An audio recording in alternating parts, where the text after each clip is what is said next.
Something big is shifting. You can feel it. You want to stay informed, and also you want to smash your phone. I'm Allison Hare, a podcast strategist, and this is Culture Changers. Here is where we talk with smarts and snark about all the stuff they say not to talk about: power, politics, religion, relationships, through the lens of pop culture. And of course, we are talking about cults and trad wives too. And if you're wondering, what am I going to do with all of this? You might just be a culture changer. Let's fuck some shit up together. Whoa, whoa, whoa. Culture changers. What happened to Reinvention Room? What's going on, Allison? Happy New Year. Let me explain. This is going to be a really deeply personal episode, and I'm so glad that you're here. Happy New Year. 2025 was known as the year of the snake, a time to shed. This was not a year. 2025 was not a year where everything is going grand. It was a year of almost correction of what can we take off. I always take December, and I love to take December to just clear out and figure out, what do I not want to take into the new year? And it turns out I didn't want to take Reinvention Room into the new year. And I'll explain why. 2026 is known as the year of the horse, the year of the fire horse. And what that means is it doesn't actually mean hustle, like just go, go, go, go, go. It's more momentum, which is so exciting, right? It feels so much more aligned. And for somebody like me that kind of loves hustle culture, even though I'm trying to get away from it, I understand it. It feels comfortable there. I'm excited about embracing 2026 as the year of the horse, of like, all right, let's go. Let's make it happen. Let all of these dreams come true. So you may be somebody that's listening to this. I wonder, how do you feel about the new year? Is it something that you embrace? Do you embrace New Year's resolutions and intentions or word of the year? What does that look like for you? Every year, my husband and I will, we have done this ever since we've been together. We will write down kind of New Year's resolutions or intentions, and we kind of make them more specific. And our kids do it too. So every year we put it in a Superman lunchbox. I've had this since before I met my husband, this lunchbox that I was going to give to an old boyfriend, but the old boyfriend didn't work out. So I kept the lunchbox before I had a chance to give it to him. So anyway, we always review the years past. What have we accomplished? What haven't we accomplished? What's on deck for it?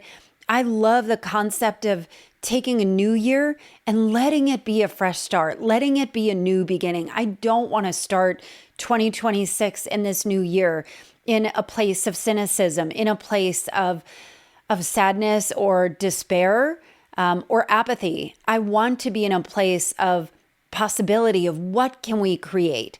And so when I think about who am I, what is this show about? Just to give you a little background, I have a degree in broadcasting. I've been doing this podcast since 2019. It is my love and my honor to have this platform to be able to talk to you and build relationships with you and figure out, like, how do we make this life better?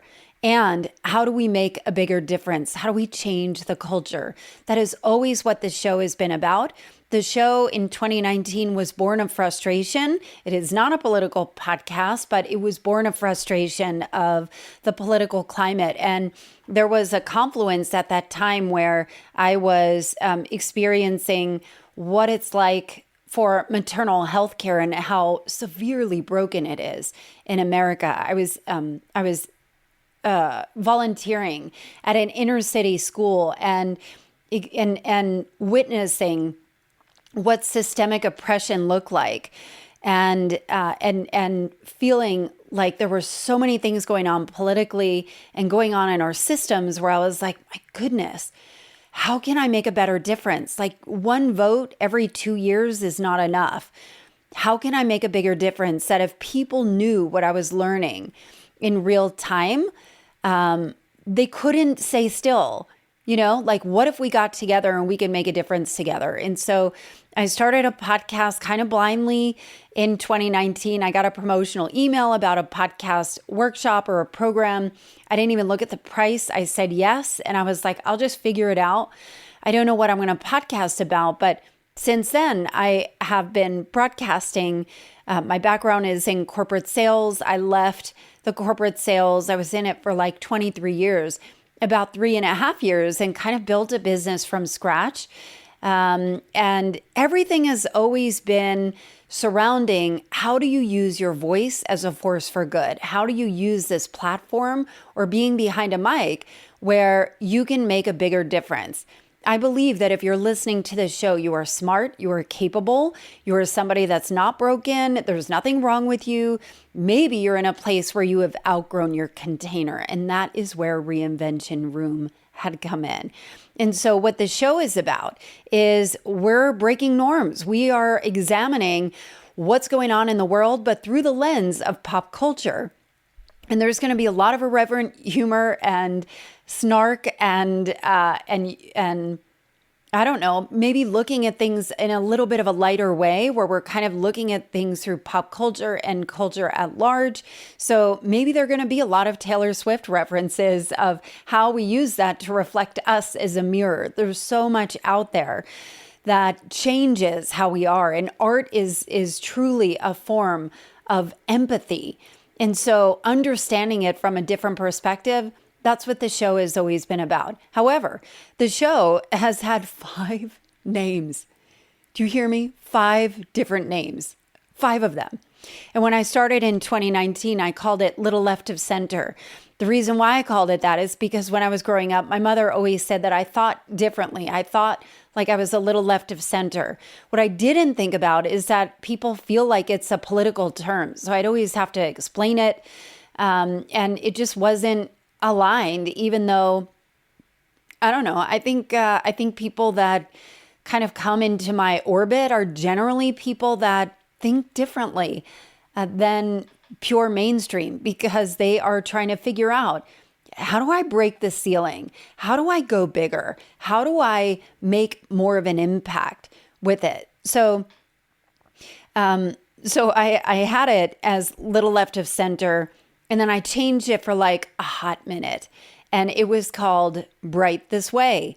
Clever, right? Bright This Way is actually the name of my business. My LLC is Bright This Way LLC. I've kept that, but it sounded like an inspirational podcast, and that wasn't what it was about. And so I had a meeting with Chris Kremitzos. So Chris Kremitzos is the founder of PodFest, which is one of the biggest podcast conferences in the world. And Chris is one of the most generous, smart, like brilliant marketing brains. And I kept talking about culture changers, culture changers. That's what it's always about, is being able to change the culture. And he's like, Allison, just call it that. Let it be clear. I was like, okay, I'll do it. So I changed it to culture changers. I had this kick-ass artwork. I love culture changers. It was that for a long time. And then something happened. And this, I want you to listen really, really carefully, because this changed everything. And it was almost like I was abandoning myself in service of commercial success, whatever that might look like.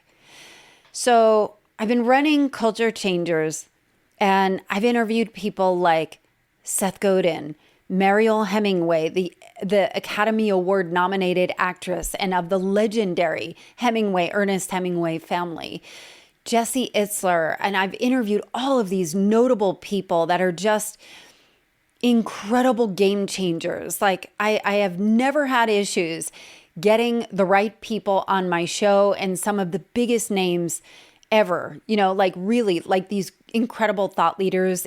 I'm really, really proud of the people that I've had on my show. However, I always had trouble articulating what it's about. And so much so that when I left my corporate career, I walked out with no plan, on purpose. And I don't recommend this approach. And it was like 3.5 years ago. It was in 2022. And I just went dark for a little while. I was still doing the podcast, but I was trying to figure out, what do I do next? I had no income. I had no idea if I would need to get a job again, or if I could start a business or make a go of my podcast. So, I mean, today I'm a podcast strategist. So I help generally founders and coaches and consultants build a podcast that grows their business. So it's integrated with their business, but it's surrounded by their thought leadership. It's built on the foundation of their thought leadership, but it's integrated with their business. And I've been doing that since 2019. And believe it or not, some of the biggest and most beloved shows in the world started from my podcast program, even way back then. And so it was something that I've always done on the side. And so I kind of was doing it undercover. People would continuously ask me about it. I tried a lot of different things. I love it. My brain thinks in podcasts, and this will make sense to you in a minute. So after I left my corporate career, I went to something called Podcast Movement. So it is probably the biggest podcast conference in the world. And I went like super excited. I had no job. I had this podcast, and I started to look at like, who are the podcast agencies and companies that are going to be there, and some of the notable people.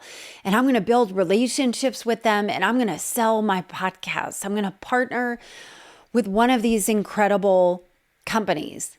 And you know what happened? I go to this podcast conference and I completely fold. I had no idea how to explain what my podcast is about. You know, I interviewed these thought leaders. What does it do for anybody?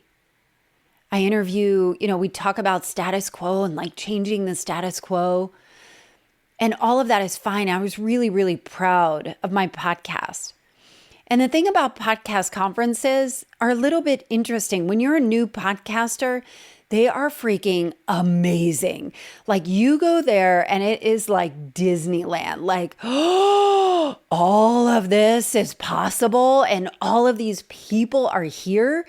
Like, I've met Mark Cuban, I've met John Lee Dumas, I've met Jordan Harbinger, and hung out with all of these people. They're big in the podcast world, if you know who they are. Audie Cornish, I've seen, and all of these people, like, they are a big, big deal, these podcast conferences. And when you're new, they're like amazing. And when you're really established, they're incredible.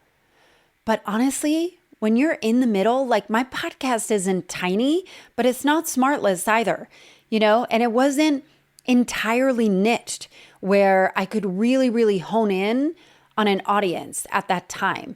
And so I went there and nobody was interested, and I didn't know how to confidently articulate what I was going to do and who I was and what this podcast was going to be. And when I left, I kind of left with my tail between my legs, feeling like absolute shit about where I am in the podcasting world. And I will tell you, if you have a podcast or you're thinking about it, it is normal that you're always going to feel like you could have more downloads. Of course you can. You could be bigger. You could make more money. Of course, that never goes away. You are human. It never goes away. But I never felt like throwing in the towel. But at the same time, I was like, I got to change everything. I got to do it differently. Nobody's Googling culture changers. How do I become a culture changer? I got to come up with something different. And so I labored and toiled, and I partnered with a personal brand strategy firm with Brand Builders Group at the time. And my goal was, I just wanted to rebrand my podcast. And what happened was, I built an entire coaching business from scratch out of nowhere with them. It's interesting what happens when you get clarity of where you are, but it's been a long road for this podcast, and it continued to keep growing and changing and shifting. And I hired a lot of podcast experts. I teach as a podcast strategist very, very differently because of bad experiences I've had with people that are podcast coaches, but they kind of fucking suck, honestly. And they took me on a path that took me right off course and ended up being almost like a giant detour that just added more time. And so I've kind of taken all of that experience and said, I'm never, ever going to do that. Like my clients, they're always the ones in the driver's seat. I may be riding shotgun and I may have a map, but they are in the driver's seat. And I can get into that as well, but we'll go back to the story. So I came back, tail between my legs. I'm like, I got to change the name. I got to find something different. And so I came up with the name Late Learner. And I thought, that does make sense. I am getting, in my 40s and, always learning and always curious. And that sounds like a good name. And I was late learner for a long time, but it was passive.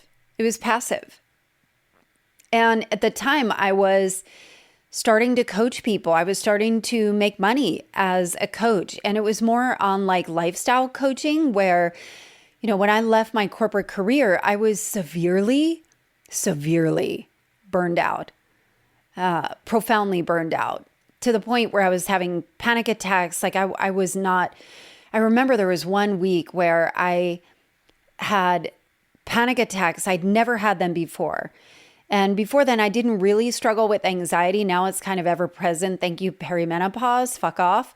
But anyway, I remember that week I had those first panic attacks and I got 4 massages in a week. None of them made any difference, not 1 ounce. And I realized this is in my bones and I need to unwind. And so I did. I went through all of these odyssey really of like, I would do psychedelic assisted therapy and 12-hour walks, and I would do solo overnight hikes, and I would hike the tallest peaks or the steepest peaks in Colorado, and do them solo just to kind of hear my own voice again and figure out what is it that I want. And so I wanted to, at the time, like, Rory Vaden always says, you're most powerfully positioned to serve the person you once were. And I thought, well, I want to help people like me, burnt out, professional, working moms that are trying to find their way back to themselves. So I started going on this path where I started helping people. So I would do coaching, I would do masterminds, I would, work with people one-on-one. I would do group coaching and retreats and all of those kind of things, which was fun. But I couldn't quite find my lane. Now I want to slow down for a minute because I want to think about you. That when you think about you as a personal brand, and if you don't think you have a personal brand, you're most likely wrong. You may not have monetized a personal brand, or maybe you are, but you have a personal brand. It really is your reputation.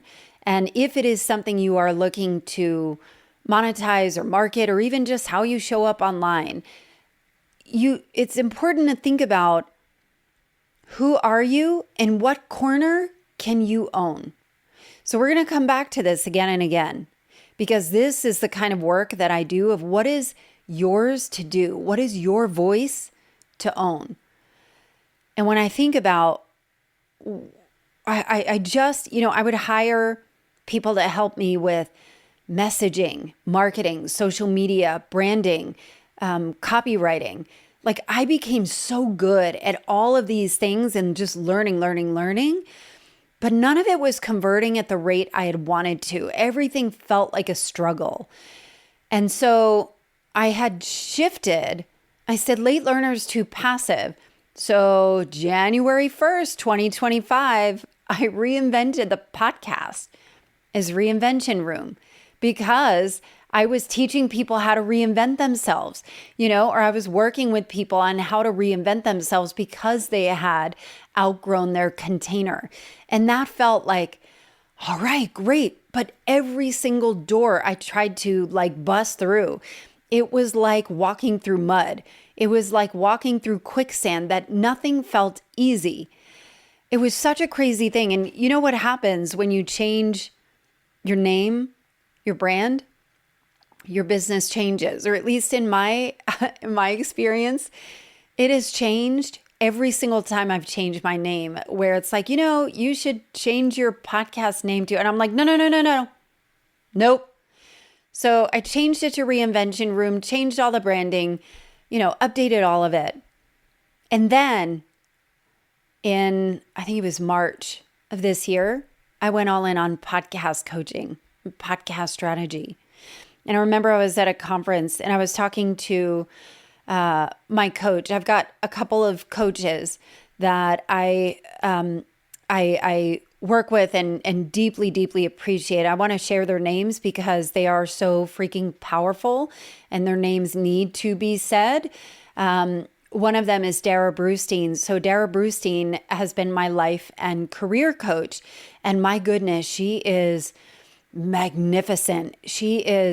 I've never been coached by somebody like her. And what I love about her is she does not do traditional marketing. She's not blasting about it on social media. She does not need to do all the funnels and all the other stuff that, normal people are trying to do, because she doesn't need to shout. She is so good and has built such an incredible reputation as a coach, where she is so deeply respected in her community. And so right when I had started, I was going to do a workshop where I was going to charge, I don't know, a couple $100 for this, design your dream life workshop in January of last year, 2025. So I had gone live with it, promoted it, did all the funnels, not one sale, not one. And I'm like, fuck, what do I do now? At some point, you have to ask yourself, am I on the right path and I just haven't knocked hard enough? Or am I 2 degrees off or 10 degrees off, where I need to adjust and just be honest with what is it that I really, really want to do? So Dara and I had this conversation, and I was like, do I just cancel it? Do I just, go forward with it and deep discount and just try and get anybody in? And so we talked about it, and I was like, no, I don't want to do it. I don't want to do it. I don't think it's the path. She's like, great. And so this whole year, she has been kind of coaching me into what feels aligned for me. And every single thing she's coached me to do has worked in spades. And every single time I try and do broad marketing, this is what all the experts tell you to do, that doesn't work for me. It just doesn't. At least at this point, it doesn't. What does work for me is being in the room and talking to people and building relationships one-on-one. No, it's not something you can scale, but I'm at the point where I have the capacity to, work with people one-on-one at this very moment. So in March, I went all in on podcast coaching and strategy. And the other coach that I've been working with that has been such an incredible mentor for me for years is Ryan Lang. He is the co-founder and CEO of Empire Partners, which is a coaching and consulting group that helps coaches and consultants become profitable business owners.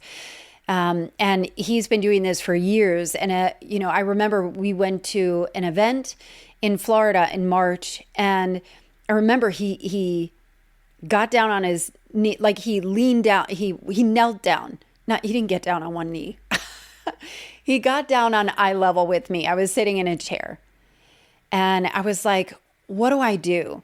Do I just, if I'm going to go all in on this podcast stuff, because people kept asking me about it. Ryan, I helped him and his partner, Brooke, launched their podcast, and it has gone gangbusters. It has been the number one trust builder that has brought in, like he has a 7-figure business, and so much of it is built from the trust and credibility that his podcast has done.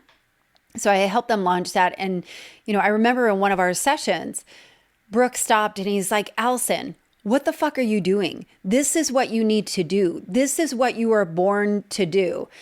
Why aren't you doing podcast strategy? Why isn't this your thing? And I was like, no, I don't want to do it. I'm doing this other thing. And so it just kept coming up again and again. And Ryan got on eye level with me and he's like, Allison, I was like, should I, kind of keep going down this path of life coaching kind of stuff and just have this building on the side where, do I have my website, which is all life coaching stuff? And he's like, Allison, go all in. Go all in. This will be gangbusters the moment you do. And I took his advice and he was right. He was right. I went where it was easier. So when I'm thinking about Reinvention Room, I think about, obviously it started that way, but I have to explain, what is Reinvention Room? Everyone thinks it's a self-help podcast. At the same time, I got, if you've been listening to me for a while, you may have heard this before a time or two, but if you're brand new, welcome. I am so deeply sick of self-help. I am so over the personal development industry. Now, that doesn't mean that I'm not interested in it, but I'm so bored of talking about burnout. I'm so bored of the marketing of you've done all the things, you've checked all the boxes, you're exhausted and whatever. Shut the fuck up. I don't want to hear it anymore. And the reason why I don't want to hear it anymore, I think when I left the corporate world 3.5 years ago, and I really thought this was me failing. This was me not being able to keep up. And it turns out we are all fucking burned out. You know why we're burned out? Because look at the news, look at the social media. You're looking at a cat, how cute. Look at the new baby. Oh my God, there's a murder. Oh my God, Trump said this. We are constantly in just with darts at our body all the time. Of course we're tired. Of course we're burned out. Of course we're exhausted. So what does better look like? What does better look like if we're all kind of in this place? And if you don't feel any of those things, God bless you, but my goodness, it just is the state of the world. Prices are too high. People are concerned over their job. I think the word for 2025 is uncertainty. Uncertainty.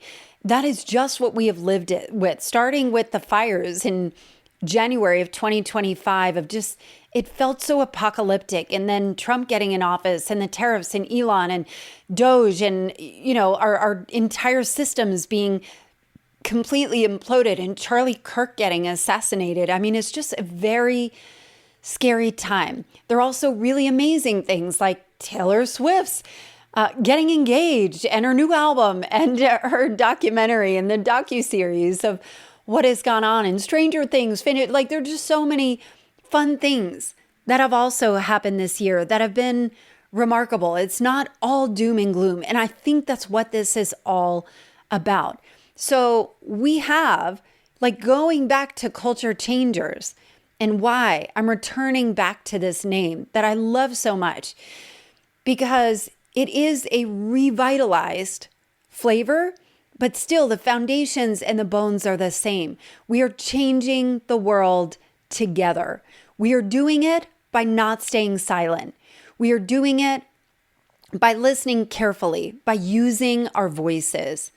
We are doing it by taking our God-given gifts and our talents and using it in the service of others. We are not going to bury our head in the sand and pretend nothing exists. We are bold and we are confident because we have each other and we have our voices. There are people out there wanting to support you. There are people out there who think or are trying to find the words to how they feel that only you have. And it only starts with our circles. It doesn't mean that you have to get up and do a TED Talk or have a podcast or do anything or have a Substack. But it does mean that you're having these meaningful conversations in your own circles, because that's how the world changes. That's how culture changes, is by having these discussions and doing it by empathy. 2026 is a year for alignment. It is a year for truth, real truth, not truth social, but like actual truth, and not like a house of lies, about saying what needs to be said, about having difficult conversations, and no longer living in a scarcity mindset. And also, okay, so here's where I want to get super personal with you on a couple of different fronts. So you remember in March, I told you I went to this event, and it was an Empire Events event. That's the one that Ryan Lang and Brooke Bishop put on. They have quarterly events. So I went to one in December, also in Florida. And this one, once again, completely changed my life. And I'll tell you why. There were a few really, really profound things that happened that I'm embarrassed to tell you about, but I want to be honest, because there's just no other way forward. There's just no other way to move forward without telling the truth and being completely honest. And I imagine that if I'm feeling this way, you might feel this way too. So I wanted to use this platform to be really super honest about it. So I go to this event, and, I'm in a state of panic. And honestly, I don't know how to explain the anxiety that I have perpetually. I could call it perimenopause, or just, being an entrepreneur, or the age that I'm in, or just the constant barrage of news and, all kinds of stuff. It's become obnoxious, where I'm telling my husband, like, honey, I am sorry. I don't know who the fuck you're waking up next to on any given day, but we gotta like ride it out. And, I'm trying my best to figure out how to manage this a little bit better. Yes, I'm on hormones. I'm doing all the things.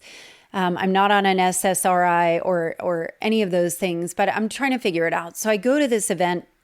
I'm gone for 5 days, in Florida, and it's on the beach. And oh my God, what a gift to be there. And I freaking love, like, if you're a mom, you get this. I fucking love the hotel room by myself for 5 days. Oh my God, it's amazing. Do you want to hear the craziest thing? I have rediscovered live TV. So in the hotel room, normally I don't even watch TV. I'm usually working or doing something where I'm just in some kind of wormhole of, rabbit hole of some obsession or whatever, where I can, because I'm in the bed, and I'll, order Olive Garden because it's my favorite. I love it. And soup and salad and breadsticks for days. But I'll go to the hotel room, and what I love, which I totally miss, is channel surfing. You can channel surf in the hotel. When was the last time you channel surfed? Like, what's on TMC? What's on TBS? Let me just see what's on. It was so exciting and thrilling. And you end up like stumbling on movies or shows that you haven't seen in years, like The Natural. What an incredible movie. I love The Natural. Go Roy Hobbs. And Robert Redford, just amazing. So anyway, that was like a joy and delight. And any moms know this. Like, I am like unusually, remarkably ecstatic when I'm on a plane watching a movie. Like, watching a movie on a plane is like heaven to me. I just love it. And maybe it is just needing to unplug. So I go to this event, and I have this like deep state of anxiety, and I'm like, what am I going to do? How do I make all this business stuff work? And doing what I do, I freaking love it. But as an entrepreneur, there are ups and downs. So for me, like, transparently, I'm trying to figure out how to stabilize like new clients coming in And I have the best clients on earth. They are so amazing. Anytime I share on my socials, any clients that I'm working with, like just know you need to listen because they are such top-notch people. I am just a magnet for the most amazing people. And I'm going to say it again and again and again because I am just in the pocket and so like in awe that I get to be part and behind the scenes of their brilliance, of the people that are coming to me right now. But it can be ups and downs. And so as I'm walking along the beach and thinking like, I just got to get, this many clients or whatever it is. I just need a little bit just to like feel relief. And it happened to be a full moon that night. And the group being half woo-woo anyway, and others that were not so woo-woo. Somebody had kind of spearheaded, hey, after our meetings today, it's a full moon. Let's go to the beach. We're going to do a full moon release ceremony. And so we did. So there were like 20 of us out there. It was so amazing. And we all went around and talked about like, what are you going to release? What are you going to call in? And we physically wrote it down and then we burned it. And for me, what I was letting go of is scarcity, of like trying to think of, okay, let me just get to enough so I can feel relief. Where I was like, wait a minute, there's so much more available. If I think bigger, if I open the door to possibilities of what's next, of what is possible, what is available. And so scarcity was one of them. The other one was the death grip that I have of controlling every single aspect of my life. And what was amazing is that we did go around and do this, and I drew it on a piece of paper and we set it on fire. And I felt like something changed, and something did, and that week I had 5 new clients come to me that were not even on the radar a week before. And how exciting to have so much change, especially in December when people are saying, nobody's spending in December, nobody has money. People are wanting hope and they're wanting a way forward, and anything is possible. So that's one aspect of it. The other part is that we actually did, I started to notice, so I had a lot of my clients that happened to be at that event, which was super exciting. I can put a picture up of it on the YouTube video because I don't know that I had so many of clients that I've worked with in the same room at the same time. So we took a picture, which was such a gift. But there were so many clients that were in there, and people that I knew because I've been going to these events and getting to know these people, I started to notice something that was so apparent.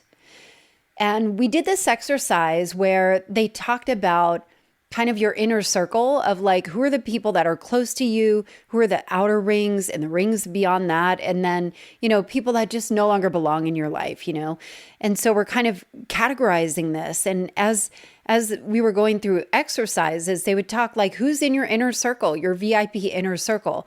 And you would have like kind of definitions for who would make that. And I had barely anybody. I had my husband in my inner circle, which I'm so grateful for, but nobody else. And I didn't know where to categorize anybody else. I mean, most of them I would say are like friends, but close friends. I don't know. And that hit me like a bunch of daggers, because I am somebody who is gregarious and has a lot of friends. I don't, I genuinely love people, and I feel like I'm genuinely liked in general. Not everybody is going to like me. I don't like everybody. But generally speaking, I don't feel like I am a hated person. If the scales are going to tip that way.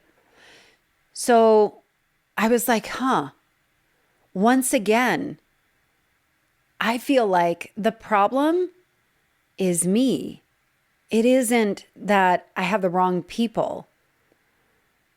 And what I noticed, and this was so insane because we did some kind of experience shares there, that I found myself that I've become so good at interviewing people because this is what I do. This is what I love. And I am genuinely interested in people, is that I would leave no space for people to ask me questions about me. And if they did, I would answer in some succinct way and turn it back around on them. And maybe somewhere in my past, I, kind of feel like I'm a selfish person and can take up space in a room. And I don't want that to be how people feel around me. So, my goodness, I found myself even, I even said it out loud when we were going through this exercise, people are talking about people they want to get rid of. I'm thinking of people I want to bring in, of who do I know? Who do I want to? And what I realized, it's not like they aren't trying. I'm not allowing. I have created such a wall around me. And, there is some history behind that. I've had a few friends, 3 in particular, that I was really close to, that I'm not anymore. And it wasn't because there was a big falling out or something acrimonious, but I think it's because I was too afraid to have the hard conversations. And I would have rather just let it fade away and not deal with it, instead of putting myself at risk for rejection. And that's the truth of it. I'm 51 years old, and this hit me like a ton of bricks. Of no wonder why it hasn't been easy for me to get close to anybody, because I won't let anybody close to me. And I'm wanting to change that. And I'm willing to change that.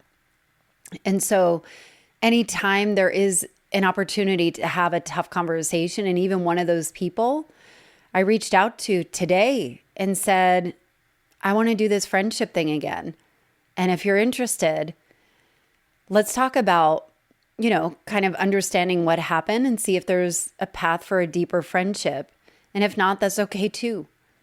And so I find that whenever I have the opportunity to have a tough conversation, it's always, I think about a beanstalk, an opportunity to grow. And the beanstalk grows not only up, but it grows down. And that's the thing, I talk about this with my husband. My husband and I, my marriage, I am the most proud of anything I've ever done with my marriage to my husband, and my husband in general, who I think hung the moon and is just, I could cry every time I think about him. And, I believe that it's not how well you get along. It's how well you fight, how well you don't get along when you don't get along. And I always imagine the tree. I imagine the tree that whenever you deal with something really hard, whether it's not getting along or just, life's catastrophes that can happen, you can grow up as a tree, but your roots are also growing deeper. And that's how it feels to embrace the hard stuff. And that is culture changers. It's like being willing to experience the blowback that could happen when you say something that maybe not everybody agrees with. And so I'd ask you to almost bear with me, because I'm doing this in real time. And I'm doing this in real time because I feel like this is almost a new muscle for me that I've been able to kind of patch everything or keep myself at a distance where I'm not like in the mix to actually make a change. But I'm in a position now where I don't have any corporate overlords. I don't have anybody that I'm worried about that I'm going to offend or lose business to. And what I mean by that, I don't mean to offend. I don't think I'm a person that is out to be offensive. I'm not Andrew Tate. I'm not Alex Jones. I'm trying to do the best that I can and always leading with humanity. But I do have opinions, and I'm not willing to keep those quiet anymore. If those opinions can shape a point of view that can actually move our society and our culture forward. So this podcast is going to be bolder. It's going to be, there are going to be some new features, which I'm super excited about. There's going to be less restraint in this podcast, which I don't know, I'm starting to get a little chills just even saying it.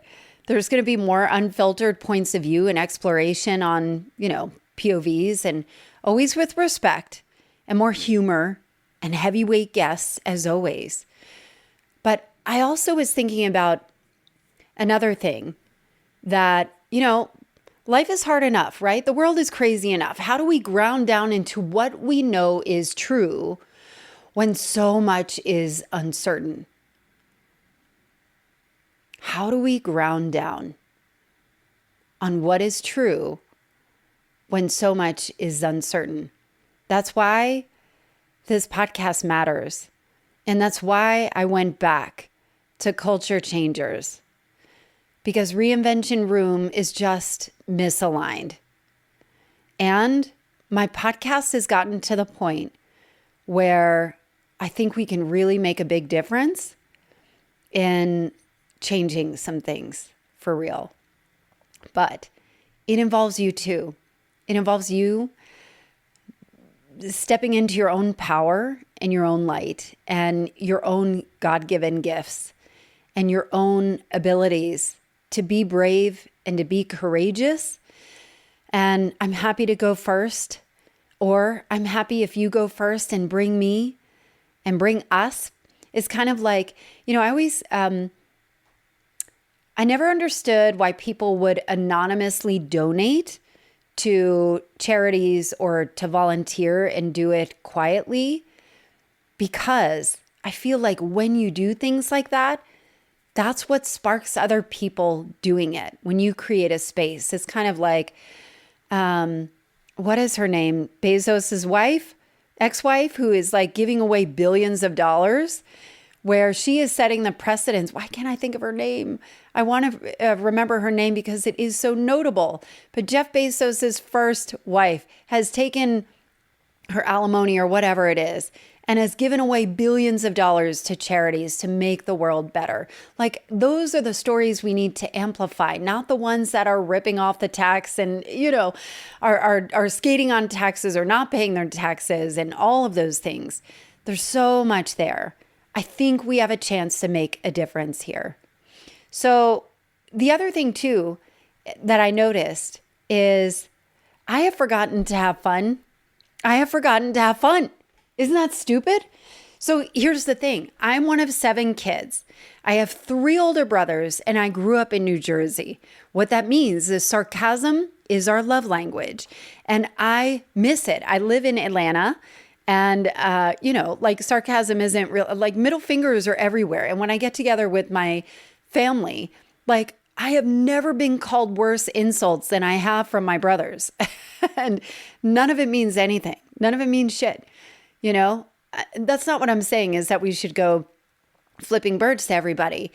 But I think there's a side that I'm actively trying to awaken and reawaken. And even in, when there are opportunities for me to draw or color or put things together artfully, painting or scrapbook or make things pretty visually, I completely recoil in doing that. I don't want to do it. Everything sucks.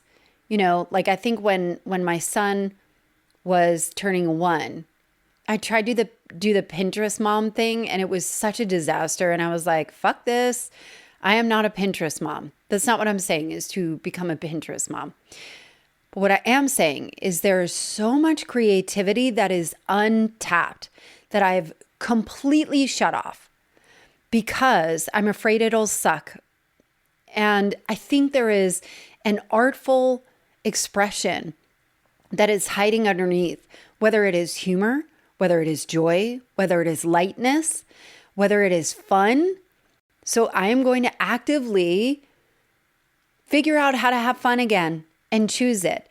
And I have baked some fun into my life that I became a dance fitness instructor a few years ago for Rebel Dance Fitness. And it totally still completely lights me up. And I love it. I love opening my arms wide and taking up space and doing all of that. But I got to go deeper. So if you're feeling me like this, where you are not like exercising that creative muscle, let's do it together. I was talking to a friend of mine that she had spent some time with me, and she's like, Allison, you're fucking funny, but nobody knows that. I don't think I'm funny. I think I'm more of a foil. Like, I think there are funny people around me where I love being around them and I can laugh like a hyena for them, I guess, but whatever. I'm open to it all. So I'm going to be doing more fun stuff. And part of that is incorporating more irreverent humor into the show because the shit's funny, even though some of it's like deep and heavy and dark and stuff. Some of it is just bananas. So we're going to just have fun with it. We're going to have fun with it. We're going to do it together. We're going to make it. And one of the things I wanted to talk about was Taylor Swift. Of course, it always comes back to Taylor Swift. So did you see the docuseries that she did? The One Last Era? What was it called? The Last Era? The Last Show? I don't know. Anyway, it was the behind the scenes. It was a 6-episode series on Disney Plus. And it was so good. And I was thinking, my goodness, the people that don't understand Taylor Swift. So I was not in a position to buy any kind of ticket to Taylor Swift, which I am so upset about. Like, what a cultural moment to have missed it. I wish I did. I was just not in a position, like building this business to see her on the Eras tour. But I hope to God that I can in the future. What a gift. But watching what she does and like the joyous phenomenon that I have so many friends that have gone to see her, to be in a place, it's kind of like what church should be, right? Like where everyone is singing together. There is joy. There is dopamine. There is our endorphins. There's togetherness. There's unity.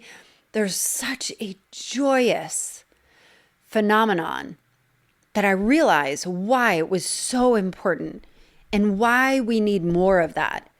I don't understand people who laugh at Taylor Swift or think it's some stupid pop thing, because I think it is the ability to feel joy that you can't help it, like with the friendship bracelets and the giving and the thoughtfulness and all the stories that come out of all the people that were just, loved on at the show. Like, what an amazing opportunity to feel that good, even for a moment, even for 3.5 hours of your life.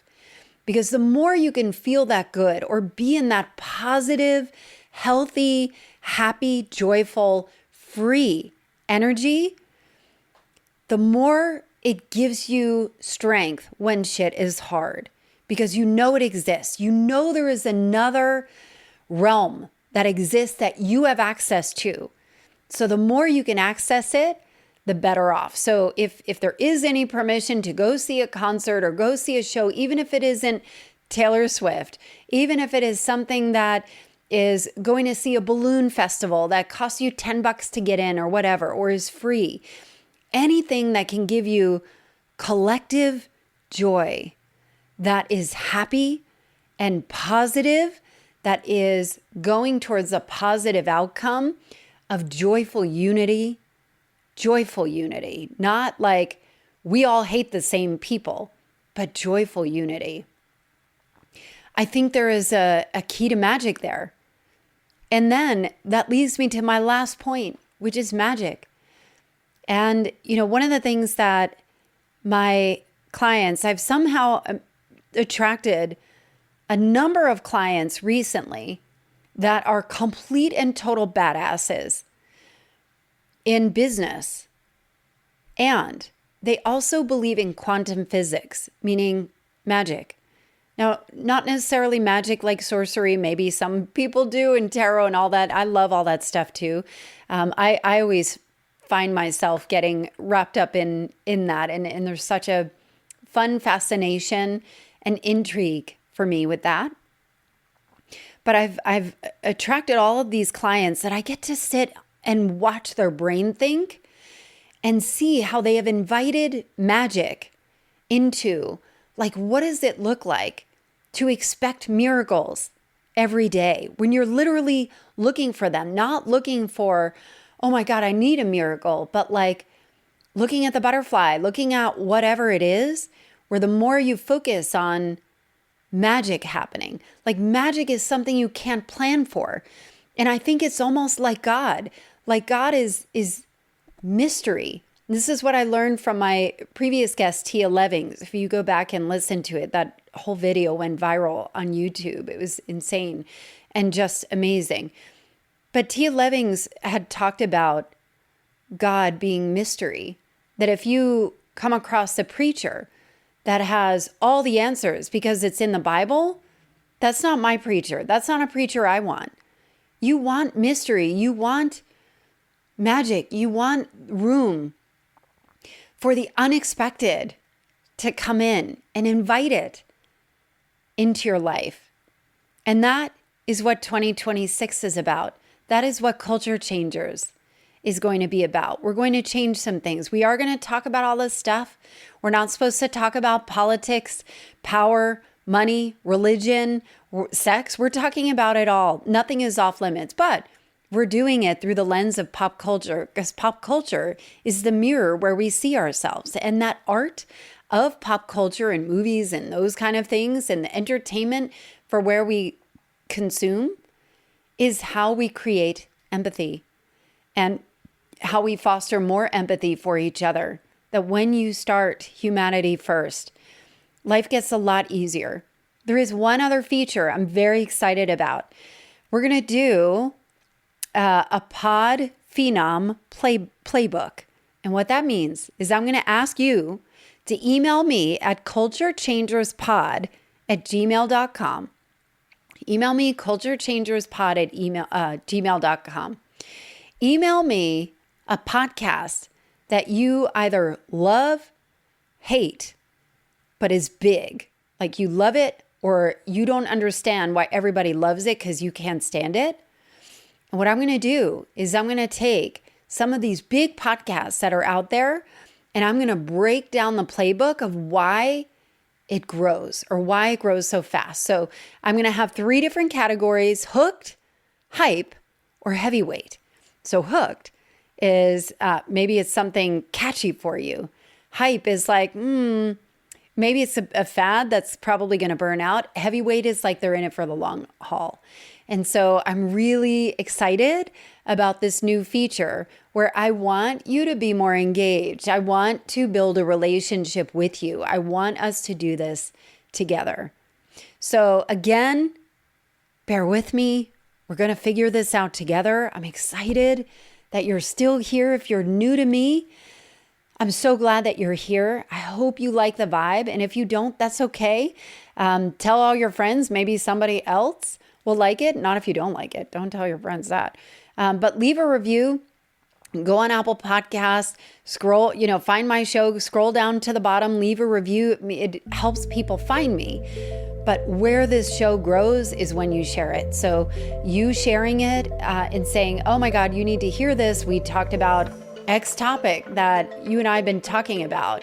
or I know you've been struggling with this, send it their way, because that's how this show grows. And that is the highest form of a compliment that you can give me. And if you're wondering what to do with all this, you might just be a culture changer after all. If you liked today's episode, there are several ways to support the show. As an independent media creator, your engagement helps me continue to make it for you and keep it free. First, please rate and review the show on the platform where you listen. And also, I'm on YouTube if that's your jam. And consider sharing this episode with a friend or five. That's how it grows, by sharing these ideas. Second, please sign up for my email where I send out a short personal note to you every week, and always with a sprinkle of snark and some best finds. You can sign up at AllisonHare.com/email. As always, thanks for listening, and let's fuck shit up together, because we are culture changers.